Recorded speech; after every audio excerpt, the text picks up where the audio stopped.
This comes as a new court filing claims one witness lied about when Willis's affair allegedly started, writing, quote, "What Mr. Bradley testified to on the witness stand was directly contrary to what Mr. Bradley had told attorney Cindy Lee Yeager in person."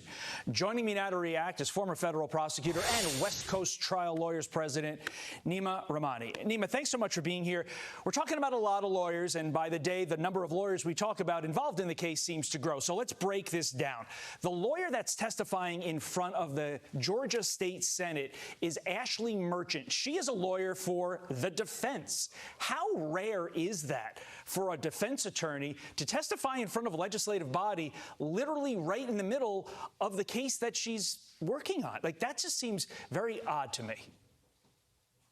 Well, Todd, it is rare, but what we're dealing with is potential misconduct proceedings against Fani Willis. And this is something Judge McAfee alluded to. He said, well, even if Willis and Wade started their relationship earlier and they lied about it, is that really grounds for disqualification? Or is it more an ethics issue or a state bar disciplinary proceeding issue?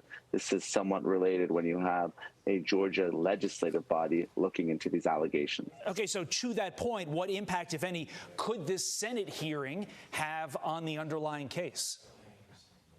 I don't think it's going to have any impact, because really what we need here for disqualification is a financial conflict of interest, not just lying, not just paying your boyfriend. We need something more. So that's why you see the defense here. They're really trying to connect the dots and argue that this was an unlawful kickback scheme where Willis hired Wade to benefit her personally. I'm just not sure they've connected those dots yet. Okay, so you don't think that the judge in this case has enough evidence to disqualify Fani Willis or her office? I think, and if I had to guess, I think McAfee will keep her on the case. Now, Todd, that doesn't mean that I think she shouldn't step down. I mean, I think her conduct is improper, it's unethical, and it's really cast an entire cloud over the proceedings here. This has been an unnecessary distraction and a circus from the merits of the actual case. Okay, now I'm going to cross-examine you. Even if the judge does not disqualify her in the case, what happens if, let's say, the state bar kicks her out? Seems like it would be really tough to be a prosecutor in Georgia if you don't have your bar card. What happens then?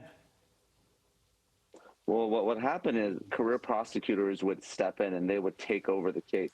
The issue here is not just Fani Willis, because I'm not sure that she's going to be personally prosecuting this case. It's should her entire office be disqualified, because if they do, then another district attorney's office would have to step in and take over. And given the proceedings where we are, this was the last case to be filed. There's 15 co-defendants left.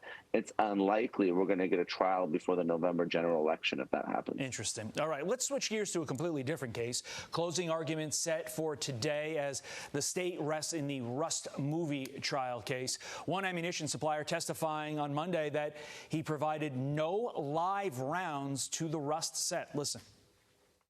Did you provide any live ammunition to the set of Rust? No. Did you ever give any live ammunition to Sarah Zachary? No.